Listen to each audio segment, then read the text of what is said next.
You're listening to Fire Ecology Chats, a podcast series by the Association for Fire Ecology.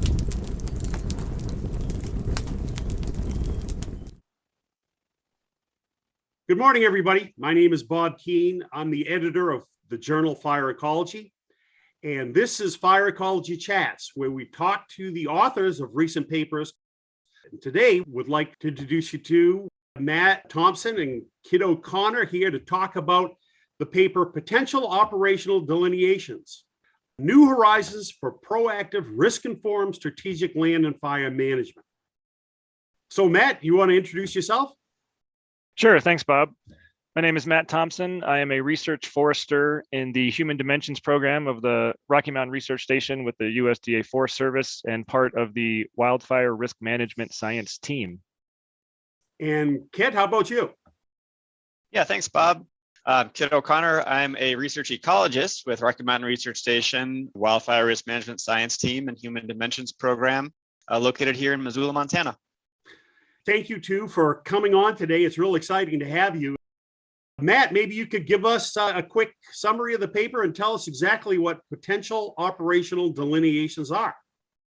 Yeah, potential operational delineations, or pods, as we call them, are really landscape containers whose boundaries are relevant to fire mitigation, control, and containment operations. So think roads, think ridge tops, think rivers. They're containers that are relevant to folks that are on the ground engaging in fire containment, but we're increasingly learning that they're also really relevant to things like community planning and especially fuels mitigation. Pods have become analytic and operational landscape units that will span ownership, organizational, and functional boundaries. They're useful, as we've learned, for summarizing landscape risks, fire ecology information, management opportunities. We're seeing that they're being used in the incident response as well as the pre-planning context to facilitate communication and coordination, kind of develop a shared language as well as a shared understanding of realistic opportunities, expectations, challenges on the landscape. We hope that they are providing some structure and some best available science to meet the intent of policy guidance and the cohesive strategy among other initiatives. Pods originated with the Southern Sierras of California almost a decade ago. It was very much a management-focused idea that I was very fortunate to be involved in as a researcher. And since that time, as Kit can probably speak to, he saw the value in some of these ideas and brought it to some existing contacts and relationships he had in the Southwest. And we had some great early adopters and success. And if you fast forward to today, we see pods embedded in a broader set of engagement, analysis, and planning to strategically manage wildfire risk on, I believe, well over 60 national forests, including partners from other federal agencies, tribal, state, local. The states of Oregon, Washington, and New Mexico, their respective resource agencies are engaging in it. The Infrastructure Investment and Jobs Act devoted about $100 million to support, among other things, pod workshops. It's been called out in things like the chief's letter of intent for wildfire. And most recently, the chief just released a report on the prescribed fire pods and is encouraging employees to leverage pods not only for incident response, but for fuels and vegetation management planning. So it's been somewhat of a whirlwind, but in the course of just under a decade, it's kind of went from a nugget of an idea that has expanded in many ways. We're kind of expanding the analytics that underpin it. We're expanding, really importantly, the social cross-boundary aspects, making sure it really truly is more inclusive and collaborative, not just an agency-centric process. And we're expanding in domains. So it's not just planning for incident response, but it's planning for how we better engage our partners and our communities in planning and how we manage fuels to support more resilient landscapes. And so with that somewhat long preamble, this paper is really the product of some rumination on, as this tool has been well received by a number of management and other audiences, as we are getting more kind of research interest into how we can leverage these tools. Where can we take this? What are the horizons where we can go? Not thinking necessarily about next year, but thinking over the course of the next 5, 10, 15 plus years. And so the three key themes that we hit at in the paper, first, we really think that they have some value in climate smart forest and fire management. On one hand, they're well suited to kind of facilitate the sort of climate mitigation strategies that we want to be encouraging. For instance, reducing large patches of high severity fire or reintroducing fire through intentional prescribed burns. They provide a natural platform for that, as well as climate adaptation, recognizing we're going to see more synchronous fire activity, more strain on the system, and how we can be kind of more proactive and prepare for that.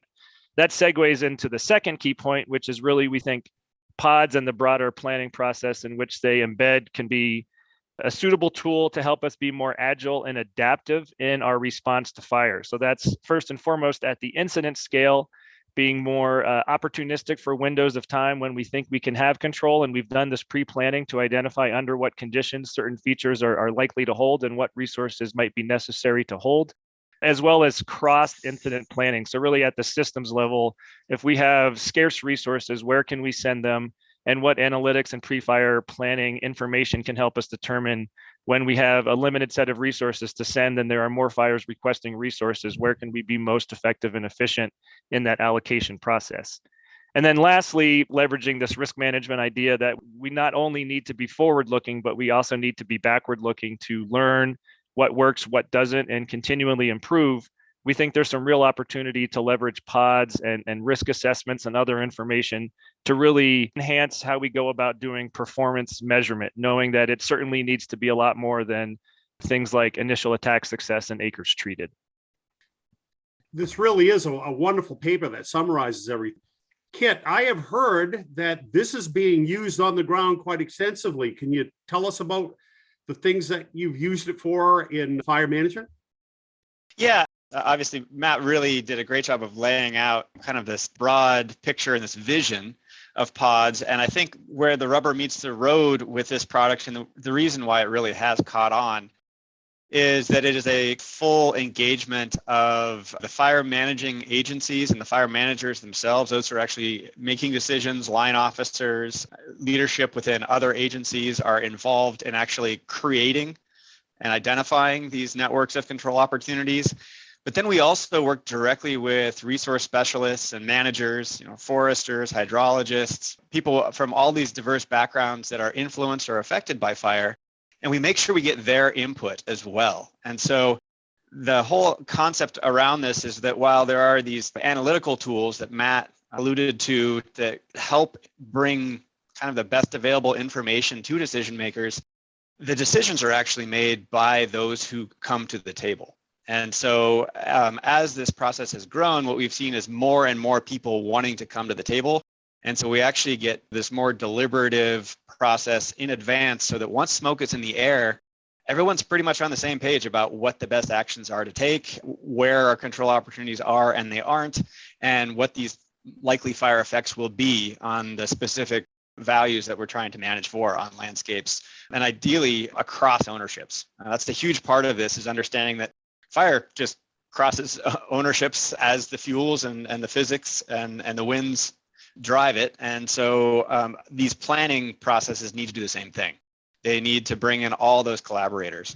So when it comes to an actual fire season test of something like this, pods now is a significant component of what's called the Risk Management Assistance Dashboard, which is this kind of online clearinghouse for information used by fire managers as they're actively managing fires. It's kind of like a second layer on top of WFDS, the Wildfire Decision Support System of the United States, to provide some more kind of real-time, even really some more sophisticated science-based analytics to add an additional layer of information for decision makers.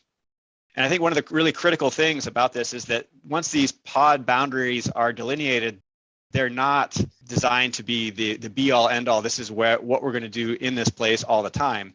They bring a ton of information to one location so that as decision makers watch a fire progress or work toward managing a fire for a certain outcome, pods are a really great way to allow that to happen in a way that it's most effective and ideally leads to better outcomes. And we're starting to see this now. There's a new strategic operations branch that was just commissioned this year. And one of their goals is to use these RMA analytics that inform pods and pods themselves as the way that they're actually managing fire. And a huge part of it is they're using this pods framework to help align kind of these broader land and resource management goals of forests and their partners with the fire process itself. And so instead of keeping those two things stovepipe, it really tries to integrate the natural process of fire with landscape management and all the risks associated with it. So doing the right thing around communities, doing the right thing in wilderness, and ideally kind of all those spaces in between. Wonderful. So Matt, how do we implement pods on the landscape? What kind of tools do we use? That's a good question. There is no pods specific dashboard or software in mind, and I don't think that's where we want to take it. I think instead we want it to be somewhat of a living document in the sense that pod boundaries should be dynamic, right? If you have fuel treatments, if you have a large fire or other disturbance event, the control opportunities on your landscape will have changed. And so we want them to be dynamic. Now, with that said, when they're drawn initially, it's very much a geospatial exercise. So certainly ArcGIS or some other geospatial software. Secondly, many units have uploaded their pod shapefiles into WFDS, the Wildland Fire Decision Support System. And it's our understanding that next-gen WFDS will have those same capabilities. And then as Kit alluded to, there is the RMA Risk Management Assistance dashboard that has a lot of those pods uploaded to it as well. So there's going to be local control of the pods data as developed locally. And then those files, when they're vetted and agreed upon, are uploaded into kind of other existing systems. Wonderful. I like the fact that it's flexible and scalable. It really will be a wonderful tool for fire managers. So Kit, has it been used on fires so far? Yeah, and in the paper, there's actually a series of examples, but we can really expand upon that too. So going back to as early as 2017 was the first documented use of pods, specifically following kind of the strategic response categories that were identified in advance for how they wanted to manage fire within these basically fire containers on the Tonto National Forest. But since that kind of early test and application, there's been really kind of the snowball effect of more and more land managers hearing about how this is working and hearing how the tracking and the management direction that people are shooting for is actually coming to fruition. We're actually seeing with the National Strategic Operations Branch, pods are now becoming kind of the standard for large fire management. So now in 2022, I would say in the Western United States, maybe as many as roughly half of the large fires are referencing pods in the activities that they're planning towards for where the containment line should be or when they're making these decisions. Back on the Tonto, they pretty much document every single ignition in the context of what pod is it in, what is the strategic response category, and were they able to manage that fire to that category under the conditions during the ignition, or if not, why did they stray from that, and kind of what's the documentation behind it.